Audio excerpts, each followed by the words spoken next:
E como o Muracioli trouxe, 95% hoje das empresas são optantes pelo Simples Nacional. E isso é um número muito relevante. Óbvio que nós temos os grandes contribuintes, né, que representa ali entre 20% da arrecadação, que realmente está reduzido ali basicamente em, me lembro o último número, se era 14 ou 17 mil empresas, que são os grandes contribuintes.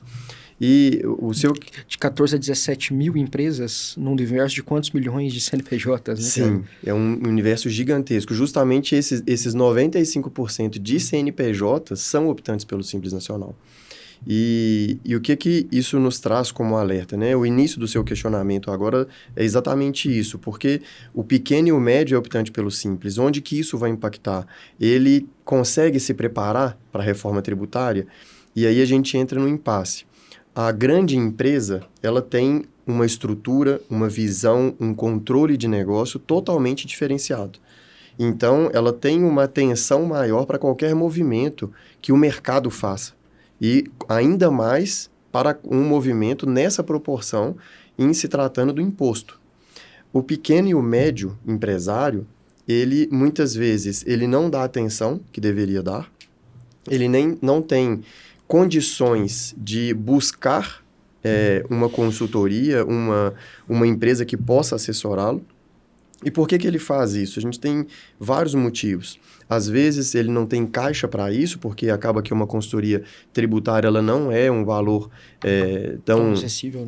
tão acessível, mas é um investimento, o empresário precisa ver isso, mas é porque muitas vezes o pequeno e médio empresário ele está tão imerso no dia a dia dele, é aquele famoso faz tudo, que ele não tem essa visão, ele não está enxergando o quão impactante vai ser a reforma tributária no negócio dele. Porque a reforma tributária, a gente muda completamente o nosso conceito de tributo. Hoje, nós vivemos de uma realidade. O imposto, ele está embutido dentro do preço. Quando eu pago para adquirir um celular, um microfone, o que seja, eu estou pagando dentro daquele preço, o imposto já está ali dentro. E a reforma tributária, ela traz uma mudança nessa dinâmica, onde deveria-se, né, uma nova precificação, que é um assunto que eu acredito que a gente vai tratar, que é de extrema relevância, serem retirados os tributos, diretos e indiretos, para que a gente chegue no custo da mercadoria. Porque, posteriormente, a dinâmica, né, a proposta da reforma tributária é que o imposto ele seja adicionado. Então, se o pequeno e médio empresário não tiver essa visão, não fizer uma boa negociação com o seu fornecedor, ele não vai retirar o tributo para reduzir o custo, porque ele vai ter que adicionar o tributo na frente. E Rodrigo, só te interrompendo um pouquinho, isso atrapalha muito também a competitividade de mercado, né? Porque o grande, ele tem muito mais acesso e muito mais poder de negociação com o fornecedor do que o pequeno e o médio, né? Exatamente. E pelo que vocês estão falando, na ponta, o produto ele vai encarecer. Vai. Exatamente. Meu amigo, me Pode permita seguir. só dar um exemplo muito objetivo de um trabalho que nós fizemos. Nós fizemos um trabalho para uma grande rede de farmácias, né? Nós trabalhamos para ela, a gente acompanha aí há mais de 20 anos já em toda a estrutura tributária, toda a estrutura de precificação e outras situações ali dentro, e começamos a trabalhar a reforma tributária. Veja bem, hoje, em um aluguel que qualquer locatário paga à pessoa jurídica, o locador ele tem um PIS e COFINS ali dentro de 3,65. Em via de regra, as empresas imobiliárias, elas são optantes pelo lucro presumido. Então, o locador paga 3,65% de PIS, tá? PIS e COFINS. Para o locatário, que em via de regra é lucro real, ele toma um crédito de 9,25, tá?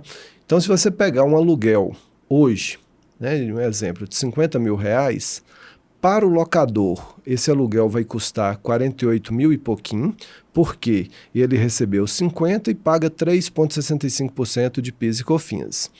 Já para o locatário, esse aluguel custa 45 mil. Por quê? Ele paga 50, mas ele desconta, ele abate 9,25% de crédito de PIS e COFINS.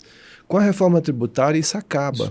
Eu não vou ter mais o PIS e COFINS, o locador ele não vai mais pagar o PIS e COFINS, então o correto, né, seria ele deduzir do preço os 3,65 para que o preço fosse adicionado à CBS. Nós não sabemos a alíquota ainda, mas em razão do benefício para o aluguel, deve girar em torno de 2,70% de alíquota efetiva. Só que para o locatário, que tinha o custo de 45, né, com a reforma tributária, não tem mais crédito embutido. O crédito é aquilo que efetivamente foi pago na nota. Então, o custo vai passar para os 48 mil e pouco.